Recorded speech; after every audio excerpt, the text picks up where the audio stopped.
개과천선이라는 한자 성어는 지난 잘못을 고치고 선한 사람으로 다시 태어나는 것을 의미합니다. 흥미롭게도 미생물의 세계에서도 개과천선의 예가 있습니다.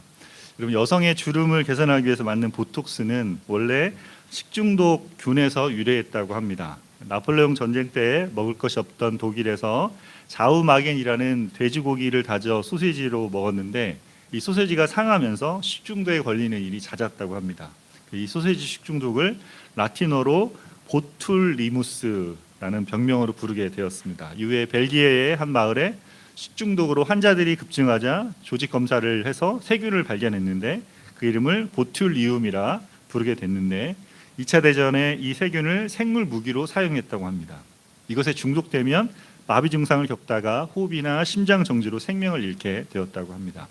전쟁이 끝나고 미국인 안과 의사 앨런 스콧이 사시 교정 수술을 하다가 이렇게 눈이 돌아가는 거를 고정시키려고 하는데 그런 물질이 없는 거예요. 그래서 이 마비 증상을 일으키는 이런 물질이 있었지라는 걸 생각하고 독을 희석해서 이것을 투여하니까 근육 교정에 효과가 있었습니다. 그러니까 이후에 캐나다의 의사 부부가 이것을 눈꺼풀 떨림 환자에게 주사를 했는데 이걸 잡히는데 하보니까 눈꺼풀에 주름이 없어진 거예요. 그러다 보니까 주름 개선에 보톡스로 활용하게 돼서 지금까지 이르렀다고 합니다. 이전에 식중독균이 개과천선에서 보톡스로 새롭게 태어난 거죠. 여러분, 역사가 BC와 AD가 있듯이 우리의 삶도 어떤 사건 이전과 이후로 구분하는 일들이 있습니다. 여러분 인생에 큰 획을 그은 사건, 이런 게 어떤 게 있는 것 같습니까? 이전과 비교해서 크게 변화를 가져온 개과천선한 것 같은 그런 자리가 어디였습니까? 개인마다 다르겠지만 우리가 누군가를 만나기 전과 만나기 후, 또 학교를 다니기 전이나 직장을 다니기 전과 이후에, 또 결혼하기 이전과 이후에, 아이가 태어나기 이전과 이후에 이런 일들이 있는 거죠. 복음안의 교회를 만나기 이전과 이후는 어떻습니까? 아직 그 정도는 아니십니까? 네, 우리 그리스도인에게서 가장 의미 있는 비포와 애프터는 어디일까요? 네, 예수님을 만나기 전과 만난 이후, 이게 가장 큰 변화이죠. 사도 바울이 오늘 본문에서 하는 말이 이것입니다. 예수님 만나기 전에 우리의 모습과 예수님 만난 이후에 있는 우리의 모습을 비교해 설명합니다. 1절과 3절에서 그 이전에 우리는 죽어 있었고 종으로 매어 살았다 말했고, 4절과 10절에서는 우리가 그리스도 안에 새롭게 태어나서 하나님의 선한 일을 행하는 자가 되었다라고 말합니다. 우리가 복음을 믿고 그리스도인으로 살아가는 우리는 이 변화가 무엇인지를 바로 알아야 됩니다. 이것이 하나님 말씀이 기독교가 말하는 바이기 때문에 그렇습니다. 기독교는 우리를 조금 나은 존재로, 좀 괜찮은 사람으로, 다른 사람과 비교해서 그런 사람으로 세우는 것이 아니고, 우리가 그리스도를 만날 때 우리 존재 전체가 변하는 것을 경험하게 합니다. 그래서 우리 이전과 전혀 다른 존재로 살아가게 되는 것이죠. 무엇이 이런 변화를 가져오는 것입니까? 그것이 우리 삶에는 어떤 의미를 주는 것일까요? 오늘은 우리는 그의 만드신 바라는 제목으로 본문을 통해 주시는 은혜를 함께 나누기를 원합니다. 첫 번째로, 은혜가 풍성하신 하나님은 예수님 안에서 영적으로 죽은 우리를 살리신다입니다. 1절과 3절 말씀 한 번 더 같이 1절에 3절까지 읽어보겠습니다. 그는 허물과 죄로 죽었던 너희를 살리셨도다. 그때 너희는 그 가운데서 행하여 이 세상 풍조를 따르고 공중의 권세 잡은 자를 따랐으니 곧 지금 불순종의 아들들 가운데서 역사하는 영이라. 전에는 우리도 다 그 가운데서 우리의 육체의 욕심을 따라 지내며 육체와 마음에 원하는 것을 하여 다른 이들과 같이 본질상 진노의 자녀이었더니. 1절에 뭐라고 합니까? 그는 허물과 죄로 죽었던 너희를 살리셨다라고 합니다. 여러분, 이 죽음은 어떤 죽음이에요? 영적인 죽음입니다. 성경이 말하는 죽음 몇 가지라 그랬어요? 3가지라 그랬습니다. 육체의 죽음, 영적인 죽음, 영원한 죽음, 이렇게 있습니다. 3가지인데 우리가 보통 아는 죽음은 뭐예요? 육체적인 죽음입니다. 물론 숨이 넘어가는 것이 있지만 성경이 말할 때는 육체적인 죽음이라고 합니다. 여기 지금 말하는 죽음은 뭡니까? 영적인 죽음. 영적인 죽음은 어떤 죽음입니까? 영적인 죽음은 생명의 근원이신 하나님과의 관계가 끊어져 있는, 하나님의 생명의 공급이 끊어져 있는 상태를 영적인 죽음이라고 합니다. 여러분, 교회 오시다가 복도의 소파 다이에 꽃이 놓여 있는데 보셨습니까? 꽃이 예쁘지 않습니까? 그 꽃은 죽은 꽃입니다. 예쁘지만 죽은 그 물이 담겨서 잠깐은 살아 있지만 죽은 꽃입니다. 왜냐하면 뿌리, 생명인 뿌리로부터 잘려져 나왔기 때문에 죽어 있습니다. 그래서 1절에 무엇이 이렇게 우리를 영적으로 죽게 했는지 이야기합니다. 뭡니까? 허물과 죄로 죽었다 말합니다. 허물의 헬라어 파라토마는 잘못된 발걸음으로 경계를 넘어가는 것을 의미합니다. 죄의 헬라어 하마르티아는 관역을 놓치는 것, 표준에서 미치지 못하는 것을 말합니다. 하나님이 정해놓으신 경계를 넘어서며 그 기준에 미치지 못하는 것 때문에 우리는 죽게 되었습니다. 우리가 알고 있죠. 창세기에 하나님께서 우리를 지으신 다음에 선악과를 먹지 말라, 다른 것은 다 먹되 선악과는 먹지 말라 했는데, 그 먹는 날에는 너희가 죽으리라고 했는데, 하나님 말씀하신 그 기준을 넘어서며 우리가 하나님 앞에 범죄함으로 하나님과 분리되게 되었습니다. 이사야서 59장 2절에 오직 너희 죄악이 너희와 하나님 사이를 갈라놓았고 너희 죄가 그의 얼굴을 가리어서 너희에게서 듣지 않으시게 함이라 라고 말씀하고 있습니다. 우리의 죄가 하나님과 우리 사이를 갈라놓았습니다. 그 분리로 인해서 생명이신 하나님으로부터 떠나서 영적으로 죽어있는 상태가 되었죠. 현대를 사는 우리는 이 성경의 말씀을 받아들이기가 쉽지 않습니다. 아니, 우리가 이렇게 잘 살면서 많은 일을 하고 있는데 뭐가 죽었다는 거야. 예수님을 믿지 않아도 얼마든지 저렇게 많은 사람들이 잘 살고 있잖아. 전혀 문제없이 잘 사는 것처럼 보이잖아. 이렇게 하죠. 여러분, 피지컬 100이라는 그 넷플릭스 혹시 보셨습니까? 엔터테인먼트 보셨습니까? 거기 이렇게 얼마든지 근육이 튼튼한 사람이 이렇게 엄청난 힘을 발휘할 수 있는 사람도 있고, 또 그 서울의 봄에 나오는 황정민 배우처럼 너무나 악역을 잘해가지고 서울이 엄청 뜨고 있다고 하는데, 어떻게 저렇게 얄밉게 악역을 잘하는지 이런 이야기를 하고 있답니다. 노벨상을 타는 과학자처럼 뛰어난 과학기술을 연구할 수도 있습니다. 그런 사람들이, 그렇게 일반적으로 살고 있는 사람들이, 그렇게 뛰어난 사람들이 영적으로 죽어 있다는 것이 맞는가, 이런 생각이 들죠. 여러분, 지난주에 제가 나눈 것처럼 이런 재능들은 하나님께서 일반 은총적으로 지으신 세상 안에 모든 사람들에게 베풀어 주시는 거죠. 하나님 형상으로 지음 받았기 때문에 하나님을 닮은 모습으로 각 사람에게 해를 비추고 비를 내려주듯이 그렇게 재능을 주어 살게 하신 겁니다. 정말 중요한 것은 몸도 성격도 재능도 아니고 인간의 뭐예요? 영혼이죠. 인간을 식물이나 동물과 구별하는 그것의 가장 그건 뭐예요? 영적인 생명입니다. 이 영적인 생명에 문제가 생긴 것이죠. 그래서 영적으로 죽어 있으니까 어떻게 됩니까? 마땅히 알아야 될 영적인 것을 모른 채 살아갑니다.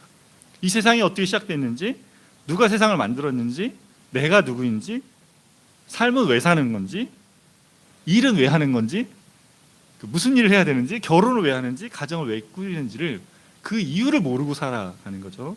영적으로 죽어 있어서 이런 것들에 대한 깊은 이해, 그러니까 얕은 이해는 가질 수 있는데 근본적인 이해를 가지지 못하고 살게 됩니다. 그래서 영적으로 죽어 있기 때문에 알지 못하는데, 여러분, 죽은 자는 어떻습니까? 몸이 죽은 사람 어때요? 숨쉬지 않고 감각이 없죠. 영적으로도 그런 거예요. 건드려도 자극해도 아무런 반응을 하지 못합니다. 영적으로 죽어 있기 때문에 영적인 것을 이해하지 못합니다. 영적인 것에 그래서 관심이 없는 거죠.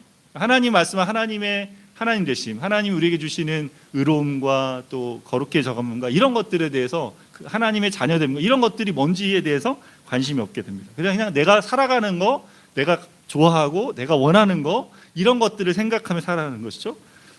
그렇게 죽어 있으면 어떻게 해요? 감각하지 못할 뿐 아니라 반응할 수 없습니다. 내가 뭔가를 하려 해도 할 수 없게 되죠. 그래서 하나님이 주신 것들 따라 살아갈 수 없고 하나님과 함께 공감하거나 교제할 수 없습니다. 그분을 기뻐하고 그분과의 사랑의 교제를 나눌 수 없습니다.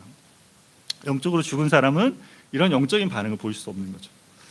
여러분, 좀비 영화 나오는 드라마, 영화 보셨습니까? 좀비들은 어떻습니까? 죽어 있는데 살아있죠. 살아서 움직이지 않습니까? 근데 죽어 있는 상태란 말이에요. 그 상태로 사는 거는 굉장히 처참하지 않습니까? 그런 모습으로 사실 성경이 말하는 영적으로 죽어 있다라고 말하는 그런 상태로 지금 살고 있는 거죠. 본문이 인간이 그런 상태에서 어떻게 살아가고 있는지를 설명하는데, 2절과 3절에 그때 너희도 그 가운데서 행하여 세상 풍조를 따르고 공중의 권세 잡은 자를 따랐다라고 말합니다. 세상을 따르고 공중의 권세 잡은 자 누굽니까? 사단을 따랐습니다. 사단은 불순종의 아들들 가운데 역사하고 있습니다. 일하고 있습니다. 사단이 인간을 사로잡고 어둠으로 죄로 이끌어갑니다. 이 땅 안에 엄청나게 많은 악한 일들이 벌어지죠. 우리가 생각할 수 없는 일들이 벌어지고 있습니다. 전쟁과 기근과 차별과 폭정과 부정의와 부도덕함이 세상에 가득 차 있고 계속되고 있습니다. 사람들이 가진 생각 안에 적자 생존으로 남보다 앞서고 이기고자 하는 마음으로 우리를 사로잡습니다. 영적인 것을 믿지 않는다고 세상 사람들이 말하지만 우리가 바라보는 세상 안에 드라마와 영화 안에 뭐예요? 사단이 판치고 있는 것처럼 보입니다. 사단과 세상, 인간의 죄된 본성, 이것이 맞물려서 세상 안에 그렇게 작동하고 있습니다. 세상을 창조하신 하나님, 성경에 말씀하신 인간에 대한 하나님 말씀하신 이 진단이 싫어서 인간은 뭐 합니까? 하나님을 떠납니다. 떠난 영적으로 죽은 인간이 뭐 합니까? 인본주의라고 하는 인간 존중 인본주의로 나아갑니다. 인본주의는 뭐 했어요? 역사 속에서 뭐 했습니까? 인간을 굉장히 낙관했습니다. 산업혁명이 일어나고 과학이 발달되면서 인간이 유토피아 세상을 만들 거라고 기대했습니다. 그래서 그런 세상이 올 줄 알았어요. 근데 1차 대전과 2차 대전에 그 많은 사람들을 죽이는 것을 보면서, 전쟁 때문에 우리가 취할 수 없는 것 때문에 그 많은 사람들을 죽이는 대량 학살을 보면서 인간이 이렇게 잔인할 수 있구나라는 것을 알면서 어떻게 합니까? 크게 절망했습니다. 기독교 사상가이며 문학비평가인 도로시 세이어스는 인간이 죄일이라는 사실을 외면하고 윤리와 사회의 진보를 믿으며 인간을 희망적인 존재로 위했던 사람이야말로 가장 큰 낙담에 빠졌다라고 말했습니다. 지금 세계에서 벌어지는 전쟁과 학살, 또 계속해서 터지고 있는 미국에서의 총기 사건이나 이런 것들을 보면 인간이 가진 죄성이 그대로 드러내주고 있습니다. 그림을 같이 한번 볼까요? 요즘 황보름 작가가 쓴 휴남동 서점이라는 책을 모임 때문에 제가 읽고 있는데 좋은 책입니다. 혹시 보셨습니까? 읽으면서 마음이 좀 따뜻해지는 그런 것을 느낍니다. 이 책에서 서점 주인인 영주가 함께 일하는 민준이에게 이렇게 물어보는 장면이 나옵니다. 민준 씨는 삶의 의미가 있다고 생각해요? 갑자기 물어보니까 당황해서 네? 이렇게 답합니다. 그리고 나서 영주가 이렇게 말해요. 저는 없다고 생각해요. 그게 무슨... 없으니까 각자 찾아야 한다고 생각해요. 그리고 한 사람의 삶은 그 사람이 찾는 의미가 무엇이냐에 따라 달라지는 거고요. 주인공 영주가 지금 하고 있는 이 말은 그냥 생각을 적어놓은 것이 아니에요. 여러분, 이게 별말 아닌 것 같은데 이 말은 철학자 장폴 샤르트르가 말한 실존주의라는 철학에서부터 나왔습니다. 이 영주를 통해서 지금 황보름 작가가 자기가 가진 철학, 세상을 보는 그 눈을 영주를 통해서 우리에게 전달하고 있는 것이죠. 여러분, 실존주의는 인간을 스스로의 삶의 의미를 만들어가는 창조적인 존재라고 이야기했습니다. 샤르트르가 이런 말을 했어요. 인간의 실존은 본질에 앞선다. 인간의 실존은 본질에 앞선다. 이게 무슨 뜻입니까? 내가 지금 실존하고 내가 살아가고 있잖아요. 나의 행동이 나의 존재를 결정한다는 말이에요. 내가 무엇을 하나에 따라서 내가 어떤 사람인지를 결정하게 된다는 것이죠. 그래서 내가 되고 싶은 무엇이든지 내가 될 수 있다는 것이죠. 이것이 본질적인 본성을 가진 사람은 아무도 없다는 것을 전제로 말할 수 있게 된 것입니다. 우리가 발견하거나 참되게 따라야 할 존재가 없다는 것이죠. 그런 것이 없기 때문에 우리가 찾아서 우리가 만들어서 살아야 한다는 것이죠. 여러분, 굉장히 매력적인 말이지만 이것이 정말이면, 정말 우리가 다 이렇게 살아야 된다 그러면 인생은 정말 슬픈 것이 됩니다. 우리 삶 전체를 아우르는 우리가 딛고 설 자리가 아무데도 없다는 거예요. 그래서 아무나 우리가 어떻게 하느냐에 따라 그렇게 살 수 있다고 말하는 것이기 때문에 굉장히 슬픈 거죠. 그 다음에 영주가 이렇게 말합니다. 그 다음 장면에 그런데 못 찾겠어요. 뭘요? 의미요. 어디서 의미를 찾아야 할까요? 내 삶의 의미는 사랑에 있을까요? 아니면 우정에 있을까요? 책일까요? 서점일까요? 어렵네요. 이렇게 말합니다. 여러분, 황보름 작가, 영주도 자기 나름대로 자기 의미를 찾아보려 하는데 쉽지 않다는 거예요. 인생의 의미를 내가 찾기가. 어디다 기준을 두고 살아야 되고 이것이 내 의미라고 정하기가 어렵다는 거죠. 여러분, 어디서 찾을 수 있겠습니까? 어디서 찾아야 되는지 알려주지 않고 네가 알아서 네 의미를 알아서 찾아.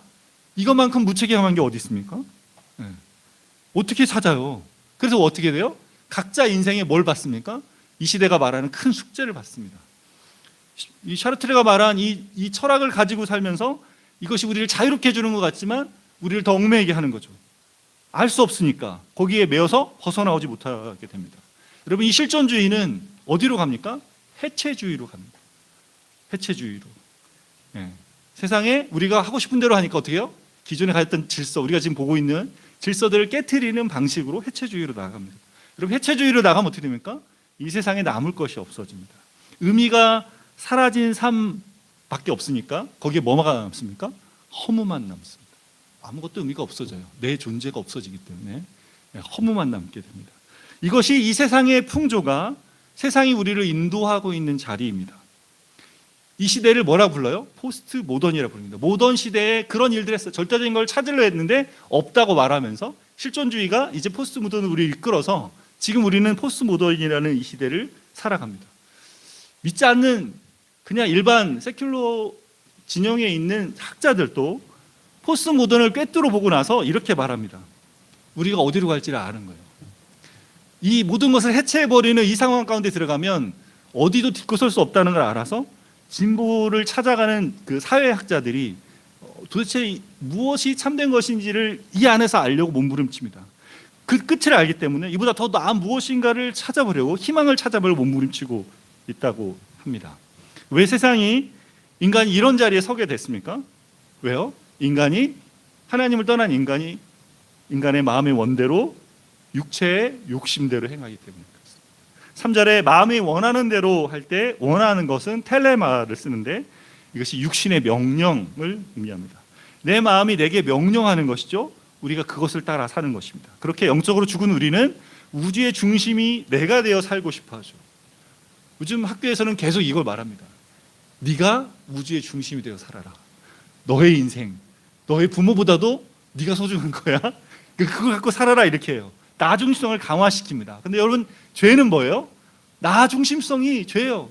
영어로 SIN 했어요. 거기 뭐가, 중앙에 뭐가 있어요? I가 있잖아요. I 센터드, 내가 중심이 되는 게 죄란 말이에요. 무엇이 옳고 그른지에 대한 기준과 결정을 내가 하는 것이죠. 내가 스스로 주인이 되어 사는 것이죠. 내가 하나님으로 사는 것입니다. 그렇게 인간이 내 영광을 위하고 내 뜻에 복종하며 살면서 인간은 본질상 하나님의 진노 아래 놓인 상태가 되어 있습니다. 그렇게 사는 거죠. 그렇게 살았고. 근데 어떻게 합니까? 하나님께서 여기서 무엇인가를 행하십니다. 4절에서 6절 말씀 같이 읽겠습니다.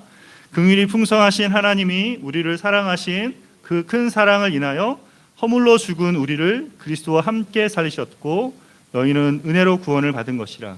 또 함께 일으키사 그리스도 예수 안에서 함께 하늘에 앉히시니. 그런 자리에 하나님 우리를 살려내십니다. 왜 살려내십니까? 긍휼이 풍성하셔서 하나님이 우리를 사랑하신 그 큰 사랑으로 우리를 살려내십니다. 영적으로 죽은 채 살아가는 것이 무엇인지를 모르고 그렇게 살고 있는 우리를 예수님 안에서 살려내십니다. 그래서 뭐 하십니까? 여기 계속 뭐라고 합니까? 그리스도와 함께 살리셨고 함께 일으키사 함께 하늘에 앉혔다. 여러분, 우리가 예배 시작하면서 뭘 고백했습니까? 사도신경 고백했습니다. 거기에 뭐 했어요? 예수님을 죽은 자 가운데 살리셨고 일으키셔서 하나님 우편에 앉히셨다 이야기했어요. 여러분, 이 지금 이야기하는 이 본문은 예수님에 대한 이야기가 아니에요. 그죠? 사도신경 우리 고백했던 예수님에 대한 이야기가 아니라 우리를 이렇게 하셨다라고 말합니다. 근데 여기에 중요한 건 시제예요. 동사의 시제인데 여기 이렇게 말하지 않고 있어요. 그리스도와 함께 살리실 것이고 함께 일으키실 것이고 함께 하늘에 앉히실 것이다. 나중에 그렇게 할 거야. 주님이 마지막 때 이렇게 하실 거야. 우리가 죽은 다음에 천국에서 그렇게 할 거야라고 하지 않고 뭐예요? 이미 이루어진 과거형으로 이렇게 표현하고 있습니다. 함께 일으키셨고 함께 살리셨고 일으키셨고 하나님 우편에 앉히셨다라고 말합니다. 그리스도 안에서 우리에게 주어진 하나님의 은혜는 이미 그렇게 우리에게 주어져 있습니다. 그리스도와 함께 되어진 것에 주목해야 됩니다. 복음을 믿는 자에게 하나님은 그리스도와 함께 연합한 자가 되게 하시며 그것을 우리에게 행하십니다. 여러분, 이것이 복음이 말하는 거죠. 그래서 기독교는 다른 사람보다 좀 착하게 살고 더 나은 삶을 살라는 충고가 아닙니다. 기독교는 우리를 완전히 다른 신분을 갖게 하는 거예요. 완전히 다른 존재가 되게 합니다. 자연 상태에 죽은 우리를 살려주실 때 우리는 그리스도와 연합한 자로 우리를 살려주십니다. 갈라디아서 2장 20절 우리가 암송한 것처럼 내가 그리스도와 함께 십자가에 못 박혔습니다.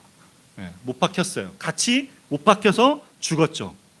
그리고 이제는 그리스도가 내 안에 산단 말이에요. 내가 그리스도와 함께 죽었고 함께 살았고 함께 하늘에 앉혀져 있습니다. 골로새서는 심지어는 우리의 생명이 그리스도 안에 감춰져 있다라고 이야기합니다. 이게 영적인 사실로 우리에게 와 있다는 거예요. 우리가 지금 살고 있는 것 같지만 우리 안에는 이 내면 안에 두 가지의 내면이 함께 공존하고 있습니다. 그리스도의 생명이 우리 안에 있습니다. 예전에 옛 본성이 우리의 자연적인 모습이 같이 공존하고 있죠. 이것이 같이 살고 있는데 영적인 사실, 영원히 우리에게 남는 건 이 사실이 우리에게 남는다는 거예요. 그래서 이것을 영적인 사실로 선언하고 있는 것이죠. 그래서 그리스도인으로 사는 것은 뭡니까? 그리스도와 연합해서 사는 겁니다. 더 이상 혼자 사는 것이 아니라, 그래서 늘 그리스도와 함께 살아가는 자가 된 것이죠. 바울은 하나님께서 이렇게 하신 이유에 대해서 이렇게 설명합니다. 7절 말씀 같이 보겠습니다. 이는 그리스도 예수 안에서 우리에게 자비하심으로써 그 은혜의 지극히 풍성함을 오는 여러 세대에 나타내려 하심이라. 왜 하셨어요? 하나님 우리를 살려주시고 그리스도와 함께 일으키시고 그리고 그리스도와 함께 하늘에 앉히신 이유가 뭐예요? 뭐라고 말씀하는 거예요? 뭐라고 말씀합니까? 오는 세대에 하나님의 은혜가 얼마나 풍성한지를 나타내 보려는 거예요. 하나님은 은혜가 풍성하십니다. 풍성하십니다. 성부, 성자, 성령 하나님이 함께 하시며 그분 안에 사랑과 영광과 기쁨이 가득하다 그랬어요. 그 풍성한 은혜를 우리에게 나타나시기를 원하십니다. 하나님은 오고 오는 세대의 이 은혜를 계속해서 나타내시는 분이십니다. 하나님 변함도 없고 다함도 없고 멈추지도 않고 계속해서 이 은혜를 나타내 주시는 것입니다. 이 다함이 없는 은혜는 계속됩니다. 죄가 있는 곳에 어떻게 해요? 은혜를 더 넘치게 해서 그 죄를 덮어버립니다. 죄를 무력하게 하고 죄의 세력을 없이 하는 것이죠. 우리의 메마른 심령을 살려낼 뿐 아니라 그 심령을 풍성케 하는 은혜를 우리에게 더하십니다. 우리에게 아무런 영적인, 정서적인, 인지적인 자원이 없는데 그 안에 계속해서 하나님의 은혜를 공급해 주셔서 그 다음에 없는 그 은혜로 우리가 살아가도록, 영적으로 살아나 이 삶을 살아가도록 하십니다. 지난 주간에 중국이 요소수를 통제니까 요소수 사재기로 우리나라가 혼란 가운데 들어갔습니다. 중국의 민영 방송은 야, 한국이 왜 이렇게 호들갑이냐, 우리가 뭐 별거 한 것도 없는데 이렇게 말하지만 2021년에 요소수 대란을 경험한 입장에서 이게 결코 편안한 상황은 아닙니다. 여러분, 우리가 왜 이렇게 어렵습니까? 이런 상황이 조금만 벌어져도 자원이 없어서 그렇지 않습니까? 우리가 자원이 없으니까 그 살아가는데 자원이 없으면 이렇게 긴장하죠. 혹시 떨어질까 봐. 그러지 않습니까? 여러분, 우리 나라도 그렇지만 개인의 삶도 마찬가지입니다. 나의 자원으로만 살아가기가 어떻게 해요? 팍팍합니다. 내 감정의 자원, 의지의 자원, 또 생각의 자원, 여기에는 한계가 있습니다. 살면 어느새 바닥이 보입니다. 나이가 들면 또 어떻습니까? 건강의 자원도 바닥을 보이죠. 그래서 우리에게는 풍성한 은혜를 가지신 하나님의 은혜가 필요합니다. 은혜는 우리가 자격이 있어 받는 것이 아닙니다. 받을 자격이 없는 우리에게 하나님이 베푸시는 끊이지 않는 은혜가 필요합니다. 로마서 6장에 보면 은혜가 우리에게 왕노릇한다라고 말합니다. 은혜가 우리를 주장하게 되는 거죠. 복음 안에 있는 우리에게 하나님의 은혜가 우리를 주장합니다. 우리는 그 안에 살아갑니다. 하나님은 지극히 크신 은혜를 우리에게 베푸십니다. 마르지 않는 셈으로 계속해서 베푸시는 은혜를 바라며 그리스도와 함께 연합하여 생명을 얻은 자로 그 안에 살아가시는 저와 여러분 되시기를 바랍니다. 두 번째로, 하나님은 선한 일을 행하게 하려고 우리를 걸작품으로 만드신답니다. 8절과 9절 말씀을 같이 보겠습니다. 너희는 그의 은혜에 의하여 믿음으로 말미암아 구원을 받았으니 이것이 너희에게서 난 것이 아니요 하나님의 선물이라. 행위에서 난 것이 아니니 이는 누구든지 자랑하지 못하게 함이라. 하나님이 주시는 구원은 그래서 선물이 됩니다. 그분이 은혜를 베푸셔서 우리를 구원하시고 믿는 자에게 선물을 주십니다. 영적으로 죽은 자는 믿을 수 없기 때문에 영적인 생명을 먼저 주셔야 살아서 반응하게 되죠. 여러분, 그래서 여기 은혜와 믿음, 우리가 믿는 믿음조차도 하나님이 주신 선물입니다. 살려주셨기 때문에 우리가 믿는다라고 고개를 끄덕일 수 있게 되는 거죠. 이 생명을 얻는 것과 믿음, 구원에 우리의 행위가 조금도 없습니다. 그래서 아무도 이 구원을 자랑할 수 없습니다. 내가 뭘 기여했어, 나의 구원에, 하나님의 백성 되는 것에, 이걸 자랑할 수 없단 말이에요. 그러니까 우리도 하나님 안에 머무는 우리 중에 누구도 자랑할 수 없단 말이에요. 교회 안에서 자랑하려고 하면 어떻게 됩니까? 그것 때문에 관계가 깨집니다. 신앙생활을 오래 하고 교회에 오래 자리해서 교회에 기여하고 이런 것 저건들을 했다고 자신을 자랑하고 그걸 인정받으려고 하면 그것 때문에 뭐가 생겨요? 네, 문제가 생겨요. 관계에 문제가 생깁니다. 근데 우리는 뭐예요? 복음 안에 있는 우리는 뭡니까? 자랑할 것이 없습니다. 네, 모두 다 은혜로 된 거기 때문에 내가 하나 어디 자랑할 만한 게 하나도 없어요. 다 하나님의 은혜로 된 것이기 때문에 그럽니다. 그래서 이 은혜에 대한 의식이 우리 안에 있어야 됩니다. 우리가 함께 머물러 있는 우리 교회 공동체 안에 있어야 되고 우리가 살고 있는 삶의 자리에도 있어야 되죠. 내가 특별한 하나님의 은혜를 받아서 구원을 받은 건 맞지만 내가 뭔가 뛰어나서 그 하나님 앞에 뭔가 특별한 사람이어서 받은 게 아니지 않습니까? 그래서 은혜를 자랑할 수는 없는 거예요. 우리가 무엇을 자랑할 수 없는 거 아닙니까? 그래서 만나는 사람들에게, 믿지 않는 사람들에게도 우리가 겸손함으로 그들과 살면서 이것들을 함께 나눌 수 있게 되는 것이죠. 이 은혜에 대한 의식을 가지고 구원받은 우리는 뭘 하며 살아야 될까요? 하나님은 은혜로 우리를 구원하시고 의도하신 바를 바울은 이렇게 이야기합니다. 10절 말씀입니다. 같이 읽겠습니다. 우리는 그가 만드신 바라 그리스도 예수 안에서 선한 일을 위하여 지으심을 받은 자니 이 일은 하나님이 전에 예비하사 우리로 그 가운데서 행하게 하려 하심이니라. 우리는 그가 만드신 바라라고 말합니다. 여기 만드신 바라는 헬라어 단어가 포이에마입니다. 여러분 영어로 포임이 시잖아요. 포임, 이 포임이 이 포이에마에서 나왔습니다. 여러분 시인이 시를 지을 때 어떻게 짓습니까? 아주 정교하게 짓지 않습니까? 자기가 바라는 시심을 가지고 그것을 마음으로 느끼면서 거기에 그것에 자기가 가진 모든 어휘를 동원하고 여기 이걸 표현할 수 있는 단어가 뭐지라고 생각을 하면서 그리고 운율을 맞추고 정교하게 시를 짓습니다. 하나님이 우리를 이런 걸작품으로 이런 시로 우리를 지으셨습니다. 최고의 작품으로 만드셨다. 이게 포이에마의 뜻입니다. 하나님 우리 각 사람을 그런 걸작품으로 만드셨습니다. 하나님의 최고의 작품으로 만드셨죠. 여러분 이 세상 어디에 나와 똑같은 존재가 세상에 없습니다. 아주 하나님 앞에 독특한 존재입니다. 근데 여기서 우리가 주목할 것은 우리는 그가 만드신 바라 할 때 이 만드신 것은 자연적인 출생이 아니에요. 우리가 아까 죽었다고 했던 허물과 죄로 죽었던 우리를 살리셨다 말했던 이 자연적인 출생이 아니라 그리스도 안에서 새로운 신분과 존재로 태어난 그리스도인, 우리는 그의 만드신 바라, 이것이 의미하는 바입니다. 성령께서 주시는 새로운 생명으로 살아나서 세상에 둘도 없는 존재로 살아가는 존재가 되었다. 이것이 지금 에베소서 2장 10절이 말하는 우리는 그의 만드신 바라의 의미입니다. 여러분 원래 하나님께서는 인간을 우리 각 사람을 아주 걸작품으로 수준 높은 존재로 창조하셨죠. 근데 허물과 죄로 죽었던 우리가 아까처럼 육체적으로는 살아있지만 영적으로 죽었기 때문에 사단과 죄가 우리를 망쳤단 말이에요. 망가졌죠. 여러분 누군가 그 유명한 작품, 고흐 같은 유명한 화가의 작품을 망쳤다고 생각해 보십시오. 그 망쳐 이거 복원해야 된다 그럴 때 어떻게 하면 복원할 수 있겠습니까? 굉장히 많은 에너지와 기술과 지식이 필요하겠죠. 원래 작품이 뭐였는데 이걸 어떻게 해야 되는지 뭐 정교한 고흐 수준이 와야 고흐도 지금 하기 힘든 그런 상황 아닙니까? 그거를 바꿔내는 거죠. 근데 하나님께서 우리를 이렇게 망쳐진 우리 존재를 어떻게 합니까? 그렇게 바꿔내신단 말이에요. 복원하신다는 거죠. 누구를 통해서? 예수님을 통해서. 예수님 안에서 우리 모두는 하나님 손에 들려진 어떻게 해요? 망가진 예술품이란 말이에요. 창조 때 주어진 완벽한 아름다움 우리는 스스로 복원할 수 없어요. 그래서 하나님이 우리를 예수님 안에서 복원시켜 주시는 겁니다. 하나님 우리를 이렇게 빚어 가십니다. 그런 존재로 변화시켜 가시는 거죠. 작가가 작품을 만들 때 의도를 가지고 있지만 만들어지는 과정에서는 어떻게 보입니까? 아주 흉하게 보일 수 있습니다. 조각상을 만들 때도 무슨 스케치를 할 때도 뭐 페인트 칠할 때도 그때는 모르잖아요. 근데 의도를 가진 작가는 안단 말이에요. 이걸 이렇게 깎아내고 이렇게 칠하고 이래야 된다는 거를 알고 있어요. 작가가 만들고 싶은 그 의도를 가지고 작품은 만들어지게 되어 있습니다. 그래서 어떻게 합니까? 최고의 작품을 만들어 가는 거죠. 작가가.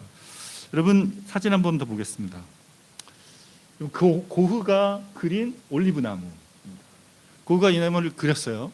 그리고 그 뒤에 고흐가 또 다른 그림을 그렸습니다. 네. 같은 그 올리브나무를 보고 앞에 그렸던 거에 업데이트해서 그렸습니다. 네. 엄청나게 계속 그림을 또 그리고 그렸대요. 그래서 그 시상을 그 그림에 대한 그 상을 가지고 그렸습니다. 좀 뭔가 달라 보이죠, 그렇죠? 그럼 한 번 더 보겠습니다. 네. 또 이렇게 그렸어요. 고흐가 계속 한번 멈춰 있지 않고 자기의 그림을 계속해서 업데이트해 가면서 완성시켜 갔습니다. 여러분, 어떠한 작가가 작품을 완성해 갈 때 이런 열정이 있는 거죠. 하나님이 우리를 빚어가신다 그럴 때 한 번에 빚어진 게 아닙니다. 하나님 점점 우리를 빚어가십니다. 우리 안에 있는 아름다운 모습이 온전하게 되기까지 우리를 빚어가십니다. 그분 안에 우리를 만드셔서 우리가 그분의 원하시는 모습으로 되어지기까지, 가장 아름다운 모습이 우리 안에 나오기까지 우리를 빚어가십니다. 하나님 거기에 열정이 있으세요. 하나님의 선한 일을 위하여 우리를 빚어가시는 일에 열정이 있으십니다. 여러분, 그릇마다 용기가 다 다르죠. 용도가 다 다릅니다. 가끔 제가 음식을 차릴 때가 있는데 간장 종지가 없어서 찾을 때가 있습니다. 여러분, 간장 종지는 간장 종지에 담아야지, 간장 종지를 밖에서 담으면 안 되지 않습니까? 간장을 이게 많이 부을 수도 없고 꼭 종지를 찾아야 된단 말이에요. 그렇죠? 그러니까 꼭 필요한 자리가 있어요. 그러니까 우리 각 사람이 나는 뭐 하나님이 뭐 나 같은 사람, 그게 아니라 우리 각 사람을 분명히 하나님이 사용하실 자리가 있습니다. 우리를 만드신 분이 가장 잘 아시기 때문에 우리를 가장 온전하게 하시며 우리에게 예비해 놓으신 자리가 있어요. 말씀이 그러잖아요. 하나님이 전에 예비하사 예비해 놓으신 자리가 있습니다. 우리도 그 가운데서 행하게 하려 함이라. 하나님이 그곳에 맞게 우리를 쓰십니다. 그래서 하나님 우리를 미리 준비해 주신 거죠. 하나님의 걸작품으로 내가 뭘 해야 되는가, 내가 어떻게 해야 이것을 알 수 있는가, 그런 거 염려하지 않으셔도 됩니다. 우리가 누구와 연합했다 그래서 예수님과 연합했단 말이에요. 우리 안에 머물고 계신 예수님께서 우리에게 이것을 가르쳐 주시죠. 그래서 우리가 할 건 뭐예요? 예수님이 계속 붙어 있는 것입니다. 계속 복음 안에서 내게 주신 것이 무엇인지를 알아가는 것을 하고 있다 보면 하나님이 나를 통해 하실 선한 일들이 나타나는 것이죠. 우리만 도울 수 있는 사람이 있고요, 우리만 도울 수 있는 상황이 있습니다. 여러분, 물리적으로 그렇지 않습니까? 몸을 가지고 살아가는 우리가 물산 땅에 지금 살고 있잖아요. 그리고 또 어느 지경에 있지만 여러분이 하고 있는 일터와 여러분의 삶의 지경에 여러분이 만나고 있는 사람들은 여러분만이 도울 수 있어요. 그러니까 우리를 통해서 하신다고는 그런 식으로 하나님이 내가 지금 살고 있는 나의 삶의 현장에서 나만이 할 수 있는 일을 하게 하신다라는 것이죠. 이번 주에 저희가 교제 나눔하는데 어떤 분이 이런 걸 나누셨습니다. 아침에 출근하는데 출근길에 앰뷸런스가 이렇게 소리가 내서 와서 차들이 다 이렇게 비켰대요. 그래서 이제 앰뷸런스가 이렇게 달려가는데 뭐 평상시에는 뭐 전혀 그런 생각도 없었는데 앰뷸런스가 저 앞에 가는데 갑자기 마음에 뜨거운 것이 확 올라오는 게 느껴졌답니다. 이게 느껴져서 이게 뭐지 이러는데 그 앰뷸런스에 있는 급한 사람이잖아요. 그 사람을 위해서 기도하고자 하는 마음을 주셔서 마음에 그 감동함을 따라 기도했답니다. 하나님 그 치료해 주시고 위로해 달라고 기도했는데 그 기도하고 이제 차가 이렇게 간 다음에 이렇게 마음에 뜨거운 것이 점점점 이렇게 가라앉아서 본인도 그런 경험 처음이었다고. 여러분, 그 자리에 그 시간에 하나님의 선한 일을 그런 식으로 하게 하신 거죠. 여러분, 우리의 삶에서 하나님이 선한 일을 계속해서 행하십니다. 우리를 통해 행하시는 일들이 있어요. 그것을 우리가 바라보고 있는 것이죠. 하나님 만든 걸작품으로 그 일들이 우리를 통해 되어질 것을 기대하시기를 바랍니다. 너희가 그 은혜를 인하여 믿음으로 말미암아 구원을 받았으니 이것이 너희에게서 난 것이 아니라 하나님의 선물이라 합니다. 우리에게서 난 것이 아니고 하나님 우리에게 주신 거란 말이에요. 은혜가 지극히 풍성하신 하나님의 손에 우리를 맡기고 그분이 우리를 빚어가실 것을 여러분 기대하시길 바랍니다. 최고의 예술가이신 하나님의 손 안에서 최고의 걸작품으로 빚어지며 우리를 통해 행하실 선한 일들을 기대하며 살아가는 여러분 되시길 바랍니다. 함께 찬양하고 기도하며 나가기를 원합니다.